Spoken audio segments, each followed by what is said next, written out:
한국이 또 한 번 세계 최고의 무대에서 정상에 올랐습니다. 그 이유는 바로 K방산 때문인데요.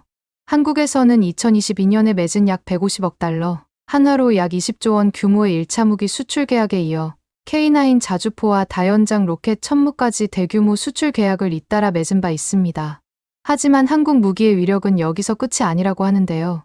그렇다면 폴란드 현지에서는 대체 어떤 일이 벌어지고 있는 건지 함께 알아보러 가실까요? 잠깐 1초 만에 누를 수 있는 좋아요 버튼만 눌러주시면 영상 제작에 큰 힘이 됩니다. 안녕하세요. 저는 폴란드 바르샤바 국방대학교에서 군사학을 가르치고 있는 마레크 코발스키라고 합니다. 최근에 한국의 방위산업에 대해 깊은 관심을 갖게 되어서 이렇게 글을 쓰게 됐어요.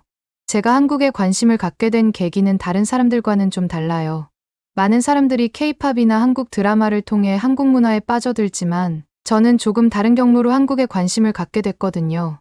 제 전공이 군사학이다 보니 항상 세계 각국의 군사기술이나 무기체계에 관심이 많았어요.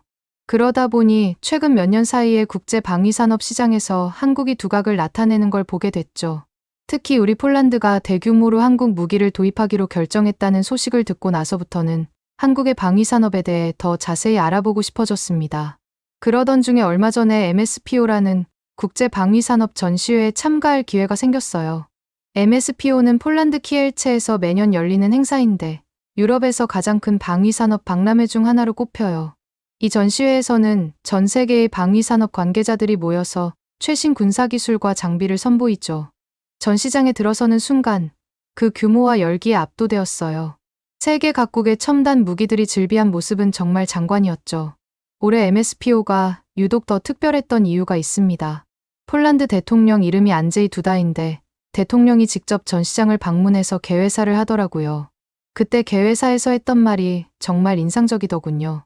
두다 대통령은 우리에게 필요한 것은 안보, 그리고 안보라면서 국가를 보호하기 위해서는 국방력 증강이 가장 기본이자 필수적이라고 강조했어요. 이 말을 들으면서 현재 우리 폴란드가 처한 안보 상황의 심각성을 다시 한번 실감했어요. 특히 이번 MSPO가 더욱 주목받은 이유는 폴란드 정부의 최근 예산 계획 때문이에요. 지난달에 발표된 2025년 예산 초안을 보면 폴란드 정부가 국방 부문의 전체 예산의 20.3%인 1866억 폴란드 주어티를 할당했어요. 이건 역대 최대 규모예요. 이 숫자를 처음 봤을 때 정말 놀랐어요. 이를 통해 폴란드 정부가 국방에 얼마나 높은 우선순위를 두고 있는지 잘 알 수 있었거든요. 이런 배경 속에서 열린 MSPO에는 전 세계 방산 기업들의 관심이 집중됐어요. 저도 군사학 교수로서 이 행사를 주의 깊게 지켜봤는데 정말 흥미로운 점들이 많았습니다. 전시장을 돌아다니면서 각국의 최신 무기 체계들을 보는 것만으로도 가슴이 두근거리더라고요. 전시장에는 세계 각국의 유명 방산 기업들이 참가해서 최신 무기 체계와 군사 기술을 선보였는데요. 미국의 로키드 마틴, 레이시온, 보잉, 유럽의 에어버스, 탈레스, BAE 시스템스 등 세계적인 기업들이 모두 자리를 잡고 있었죠. 각 부스마다 첨단 기술의 결정체들이 전시되어 있어서 마치 미래의 전장을 미리 보는 것 같았어요. 그런데 이런 쟁쟁한 기업들 사이에서 제 눈길을 특별히 끈 건 바로 한국관이었어요. 한국의 방산 기업들, 특히 하나그룹, 현대로템, KAI 등이 대거 참가해서 눈에 띄는 존재감을 과시하고 있더라고요. 한국의 기업들에서 전시한 무기 체계들은 성능이나 기술력 면에서 세계 최고 수준의 기업들과 어깨를 나란히 하고 있었고, 때로는 세계 최고 수준의 기업들을 오히려 뛰어넘는 모습까지 보여줬어요. 한국관을 보면서 와, 한국이 이렇게까지 발전했구나 하는 감탄이 절로 나왔습니다. 특히 인상 깊었던 건 한국관을 찾는 사람들의 수가 정말 많았다는 거예요. 군 관계자들, 방산 전문가들, 그리고 여러 나라의 정부 대표단들이 한국 기업들의 부스를 열심히 둘러보고 있었어요. 이걸 보면서 한국의 방위산업이 이제 세계적으로 인정받고 있다는 걸 실감할 수 있었죠. 그 사람들 눈빛에서 한국 무기에 대한 깊은 관심과 기대감이 느껴졌습니다. 저는 한국관을 돌아보면서 여러 제품들을 자세히 살펴봤어요. K2 전차, K9 자주포, FA50 경공격기, 천무 다연장 로켓 등 다양한 무기 체계들이 전시되어 있었는데 이들은 모두 세계 최고 수준의 성능을 자랑하는 제품들이었어요. 각 무기 체계를 보면서 그 뒤에 숨겨진 기술력과 노하우를 상상하니 정말 감탄이 절로 나왔어요. 특히 이 제품들 중 상당수가 이미 우리 폴란드군에 도입되었거나 도입 예정이라는 점이 더욱 흥미로웠죠. 그러다가 우연히 하나그룹 부스에서 진행되는 설명회를 듣게 됐어요. 한화의 한 담당자가 방문객들에게 제품을 설명하고 있었는데 그 내용이 정말 흥미로워서 주의 깊게 들었습니다. 그 설명을 들으면서 한국 무기의 우수성을 더욱 깊이 이해하게 됐죠. 담당자는 먼저 K9 자주포에 대해 설명했어요. K9은 이미 폴란드를 비롯한 여러 나라에서 그 성능을 인정받은 제품이라고 하더라고요. 특히 폴란드와의 계약 현황에 대해 자세히 이야기해줬는데 총 계약 대수가 600대가 넘는다고 해서 놀랐어요. 그중 상당수가 이미 폴란드에 도착했다고 하더라고요. 이 숫자를 들으면서 우리 폴란드의 군사력이 얼마나 빠르게 강화되고 있는지 실감했어요. K9의 폴란드화 계획에 대해서도 설명해줬어요. 처음에는 한국에서 만든 그대로 들여왔지만 앞으로는 점진적으로 폴란드 부품을 추가해 나갈 거라고 하더군요. 이미 폴란드의 통신 시스템과 화력 통제 시스템을 추가했다는 설명도 들을 수 있었죠. 이런 현지화 노력이 우리 폴란드의 방위산업 발전에도 도움이 될 거라고 생각했어요. 이건 단순한 무기 도입을 넘어서는 기술 협력이라고 볼 수 있으니 정말 의미 있는 일이라고 느껴졌습니다. 다음으로 천무 다연장 로켓 시스템에 대한 설명이 이어졌는데요. 이 시스템은 폴란드에서 호머케이라는 이름으로 알려져 있다고 하더라고요. 천무의 성능에 대한 설명을 들으면서 정말 놀랐어요. 한 번의 발사로 축구장 여러 개 크기의 지역을 제압할 수 있다니 그 위력이 정말 대단하더라고요. 게다가 GPS 유도 방식을 채택해서 정확도도 매우 높다고 하더군요. 이런 첨단 무기가 우리 군에 도입된다고 생각하니 가슴이 벅차올랐습니다. 특히 인상 깊었던 건 천무 시스템의 현지화 계획이었어요. 발사 차량으로 폴란드의 옐츠 트럭을 사용한다고 하더라고요. 한화는 발사 모듈을 공급하고 통합 작업은 폴란드 업체들이 수행한다고 해요. 이런 식으로 협력하다 보면 제가 사는 폴란드의 방위산업 발전에 큰 도움이 될 것 같더라고요. 여러분들이 보시더라도 이건 정말 윈윈 전략이지 않나요? 마지막으로 한화의 미래 계획에 대해서도 들을 수 있었는데요. 단순히 완성품을 판매하는 것을 넘어서 기술 이전과 현지 생산까지 고려하고 있다고 하더라고요. 이는 우리 폴란드의 방위산업 발전에도 큰 도움이 될 수 있는 접근 방식이라고 생각했어요. 이런 장기적인 비전을 들으니 한국과의 협력이 단순한 무기 거래를 넘어서는 의미를 가진다는 걸 깨달았죠. 이 설명을 들으면서 한국의 방위산업에 대해 더욱 깊은 인상을 받았어요. 특히 한국 기업들이 단순히 제품을 판매하는 것을 넘어서 기술 이전과 현지 생산까지 고려하고 있다는 점이 정말 인상적이더라고요. 이런 식으로 현지 생산까지 진행되는 방식은 저희 폴란드에게 정말 필요한 거였거든요. MSPO를 둘러보던 도중 굉장히 인상 깊은 시스템에 대해 알 수 있었는데 바로 천무의 다연장 로켓 시스템이었어요. 이 시스템은 하나그룹이 개발한 230mm 다연장 로켓인데 최대 사거리가 80km에 달하고 한 번에 여러 발의 로켓을 발사할 수 있어서 광역 제압에 매우 효과적이라고 하더군요. 폴란드에서는 호머케이라는 이름으로 알려져 있던데 한국은 정말 K라는 글자를 좋아하는구나 싶었습니다. 천무 시스템의 우수성에 대해 한화 관계자가 설명해준 내용이 아직도 기억에 남아요. 천무 시스템의 가장 큰 장점은 그 화력과 정확도예요. 한 번의 발사로 축구장 7개 크기의 지역을 제압할 수 있고 GPS 유도 방식을 채택해서 정확도도 매우 높아요. 또 발사 후 신속하게 위치를 바꿀 수 있어서 적의 대포병 사격으로부터 생존성도 높죠. 제가 인상 깊었던 건 생존성을 높여준다는 부분이었어요. 보통 무기들은 적을 제압하는 능력을 위주로 신경 쓰다 보니 해당 무기를 운용하는 병력의 생존 가능성은 후순위로 밀려나기 마련이거든요. 이런 것들 하나만 따져보더라도 한국의 방위산업이 얼마나 빠르게 발전했는지 실감할 수 있었습니다. 불과 몇십 년 전만 해도 한국은 주요 무기체계를 수입에 의존했다고 하는데 이제는 세계 정상급의 무기체계를 자체 개발하고 수출까지 하고 있다니 정말 놀라웠어요. 아까 개회사에 참여했던 대통령도 한국 무기체계들에 대한 설명을 들으면서 극찬했다는 소문이 자자할 정도였으니까요. 한국의 이런 발전 속도를 보면서 저희 폴란드도 언제쯤 저렇게 발전할 수 있을까 싶은 생각이 들었죠. 저는 그렇게 MSPO를 다녀온 후 저는 이 경험을 바탕으로 학생들에게 강의를 했어요. 교육에서부터 눈을 트이게 해줘야 좀 더 빠른 발전을 이뤄낼 수 있을 테니까요. 특히 한국 무기가 폴란드 수입 무기에서 주를 이루고 있다는 점을 강조했어요. 강의 내용은 대략 이런 식이었어요. 여러분 최근 우리 폴란드가 대규모로 도입하고 있는 한국산 무기 체계들에 대해 들어본 적 있나요? K2 전차, K9 자주포, FA50 경공격기, 그리고 천무 다연장 로켓 등이 그거예요. 오늘은 이 무기들이 왜 폴란드에 필요한지, 그리고 어떤 장점이 있는지 함께 알아보도록 해요. 그러고는 각 무기에 대한 강의 자료를 띄워놓고 K2 전차에 대해 먼저 설명했어요. K2 전차는 현재 세계에서 가장 첨단화된 전차 중 하나로 평가받고 있어요. 120mm 주포와 첨단 화력 통제 장치, 능동 방어 체계 등을 갖추고 있어서 전투 능력이 뛰어나죠. 특히 자동 장전 장치를 갖추고 있어서 3명의 승무원만으로도 운용이 가능한데, 이건 기존 전차들이 대부분 4명의 승무원을 필요로 한다는 점을 고려하면 큰 장점이라고 볼 수 있습니다. 또 K2 전차는 강력한 엔진과 첨단 현수 장치를 갖추고 있어서 기동성이 매우 뛰어난데, 이건 폴란드의 지형적 특성을 고려할 때 매우 중요한 요소예요. 이어서 K9 자주포에 대해 이야기했어요. K9 자주포는 이미 전 세계 여러 국가에서 그 성능을 인정받은 무기체계예요.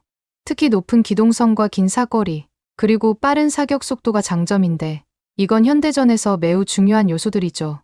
K9은 최대 시속 67km로 기동할 수 있어서 슈덴스쿠트 전술에 최적화되어 있는데, 이건 적의 대포병 사격을 피하면서 효과적으로 화력을 전개할 수 있다는 걸 의미해요.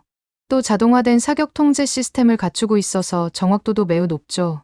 K9은 현재 폴란드뿐만 아니라 터키, 인도, 노르웨이, 에스토니아 등 여러 나라에서 운용되고 있어서 그 성능이 국제적으로 인정받고 있다고 볼 수 있습니다. 지상 무기에 대해 설명했으니 이제 공중으로 넘어가야겠죠. 그래서 FA50 경공격기에 대해서도 설명했어요. FA50은 고등훈련기이면서 동시에 경공격기 역할을 수행할 수 있는 다목적 항공기예요. 특히 조종사 훈련에 매우 효과적인데, FA50으로 훈련받은 조종사들은 F-16이나 F-35 고성능 전투기로 쉽게 전환할 수 있습니다. 또 FA50은 경공격기로서 지상 목표물에 대한 정밀 타격 능력도 갖추고 있어서 다양한 임무 수행이 가능하죠. 특히 폴란드처럼 영공 방위가 중요한 국가에게는 매우 유용한 항공기라고 할 수 있습니다. 천무 다연장 로켓에 대해서도 빠뜨릴 수 없었는데요. 천무는 현대전에서 매우 중요한 역할을 하는 장거리 정밀 타격 무기예요. 한 번의 발사로 넓은 지역을 제압할 수 있고, GPS 유도 방식을 사용해서 정확도도 매우 높죠. 특히 발사 후 신속하게 위치를 바꿀 수 있어서 적의 대포병 사격으로부터의 생존성이 높다는 게 큰 장점이에요. 특히 국경 지역의 방어력 강화에 큰 도움이 되겠죠. 마지막으로 저는 학생들에게 한국이 현재 개발 중인 KF-21 보람의 전투기에 대해 설명했어요. KF-21은 한국이 독자적으로 개발 중인 4.5세대 전투기입니다. 2026년 전력화를 목표로 하고 있는데, 이 전투기가 완성되면 한국은 세계에서 13번째로 자체 개발한 전투기를 보유한 국가가 되죠. KF-21의 주요 특징에 대해 자세히 설명했어요. KF-21은 고성능 AESA를 장착하고 있어서 탐지 및 추적 능력이 뛰어나요. 이 레이더는 여러 개의 목표물을 동시에 추적하고 공격할 수 있는 능력을 갖추고 있어서 현대 공중전에서 매우 중요한 역할을 해요. 또 KF-21은 최대 10발의 공대공 미사일을 탑재할 수 있어서 높은 전투력을 갖추고 있습니다. KF-21은 F-35 같은 5세대 전투기의 약 절반 가격으로 예상돼요. 이건 상대적으로 적은 비용으로 높은 성능을 얻을 수 있다는 걸 의미하는데요. 특히 우리와 같이 제한된 국방 예산을 효율적으로 사용해야 하는 국가에게는 매우 매력적인 선택지가 될 수 있어요. 또한 KF-21은 완전한 스텔스 성능을 갖추고 있지는 않지만 레이더 반사 면적을 최소화하는 설계를 적용해서 생존성을 높였죠. 이건 완전한 스텔스 전투기와 재래식 전투기의 중간 지점에 위치하는 전투기로 비용 대비 효과가 매우 뛰어날 것으로 예상돼요. 사실 제가 생각했을 때 KF-21의 가장 중요한 점은 머지않은 미래에 발전할 수 있는 가능성이 무궁무진하다는 것인데요. 그렇기 때문에 이 부분에 대해서도 설명을 해줬습니다. 현재 개발 중인 KF-21은 공대공 임무에 중점을 두고 있지만 추후 공대지 능력을 갖춘 버전으로 업그레이드될 예정이에요. 이건 KF-21이 미래의 전장 환경 변화에 유연하게 대응할 수 있음을 의미해요. 또 한국은 KF-21을 기반으로 향후 6세대 전투기 개발도 계획하고 있다고 합니다. 이렇게 연달아서 각종 무기들에 대해 설명을 하니 점심시간이 얼마 지나지 않아서 그런지 몰라도 많은 학생들이 꾸벅꾸벅 졸고 있더군요. 하지만 그 순간 중국에서 온 한 학생이 호기심을 가지며 손을 들더니 저에게 질문을 했습니다. 그리고 그 질문을 들은 다른 학생들이 재미있는 구경거리가 생겼다는 듯이 갑자기 잠에서 깨어나기 시작했죠. 교수님, 그런데 왜 폴란드는 무기로 따지면 전 세계 1위인 미국의 무기를 수입하지 않고 한국에서 무기를 사는 건가요? 한국은 솔직히 컨텐츠 문화 쪽으로만 뛰어나지 무기 쪽으로는 폴란드가 많은 예산을 들여 수입할 정도는 아니지 않나요? 여러분도 느끼셨겠지만 이 질문에는 은근히 한국을 무시하는 듯한 뉘앙스가 있었지만 동시에 많은 사람들이 가질 수 있는 자연스러운 궁금증이라는 생각도 들었습니다. 그래서 저는 최대한 차분하게 대답해주기 위해 잠시 생각을 정리했다가 이렇게 답변했죠. 그렇게 생각할 수도 있겠네요. 하지만 폴란드 국방부에서 한국 무기를 선택한 데에는 여러 가지 실용적인 이유가 있어요. 우선 가격과 생산 속도에서 큰 경쟁력을 갖췄기 때문이에요. 예를 들어 한국의 K2 전차는 독일의 레오파드2보다 훨씬 저렴하면서도 더 짧은 시간 안에 대량 생산이 가능하죠. 우리 폴란드는 현재 전차와 같은 주요 무기를 신속하게 대체해야 하는 상황인데 한국은 이 요구를 충족할 수 있는 몇 안 되는 국가 중 하나거든요. 또 한국은 부품 국산화율이 높고 안정적인 공급망을 구축하고 있어요. 이건 전 세계적인 공급망 문제에도 큰 영향을 받지 않고 지속적으로 무기를 공급받을 수 있다는 걸 의미하고요. 특히 우리 폴란드는 구소련식 장비를 우크라이나에 대거 지원한 후 그 사이에 공백을 신속하게 메꿀 필요가 있었는데 한국은 이 요구를 충족할 수 있는 뛰어난 파트너였어요. 나토와의 상호 운용성도 중요한 이유예요. 한국 무기는 나토 표준에 맞춰 제작되어 우리 폴란드와 같은 나토 국가들에 적합한 장비거든요.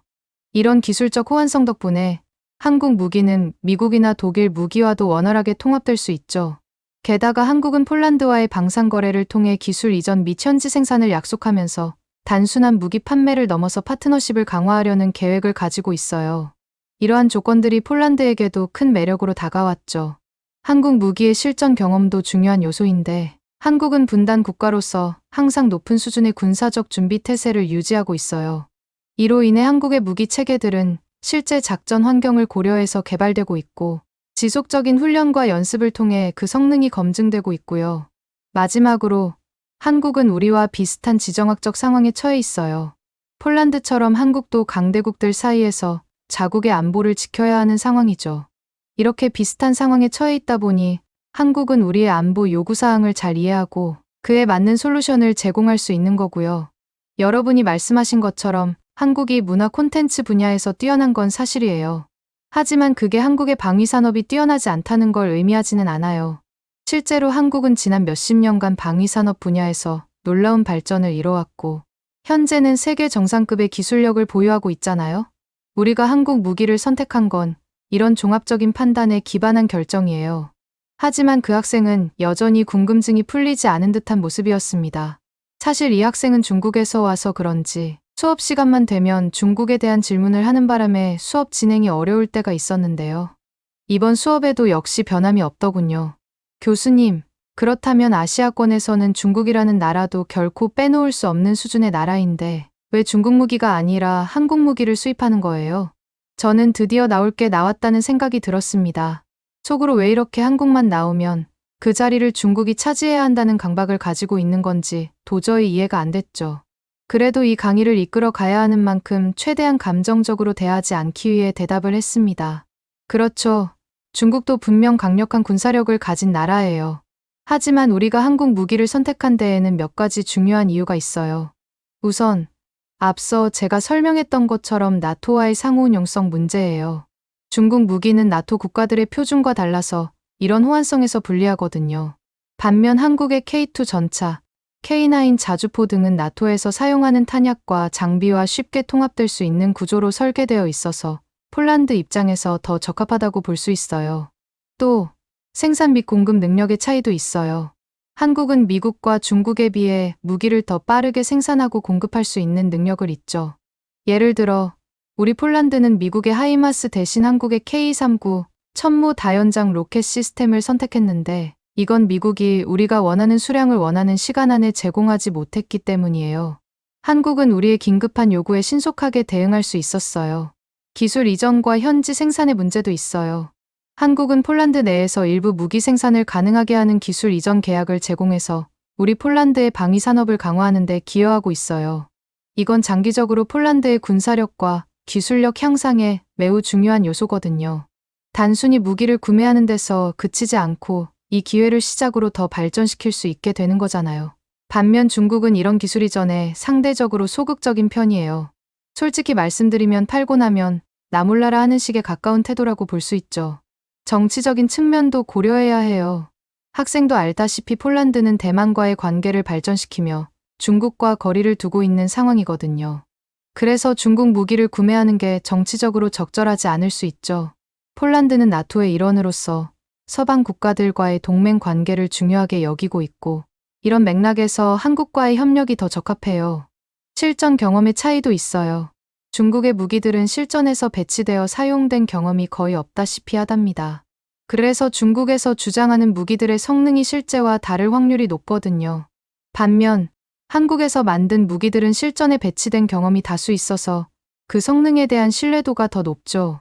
한국은 분단 국가로서 항상 높은 수준의 군사적 준비태세를 유지하고 있고, 이건 무기 체계의 실전 적합성을 높이는데 기여하고 있다고 생각해요.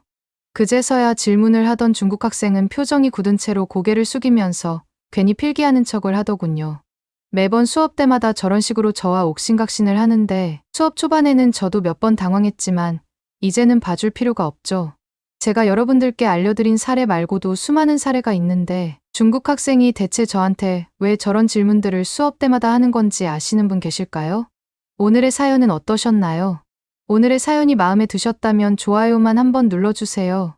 1초밖에 안 걸리지만 좋아요를 한번 눌러주시면 더 좋은 사연을 소개해드리는데 큰 힘이 된답니다. 긴 영상 시청해주셔서 감사합니다. 오늘도 행복한 하루 보내세요.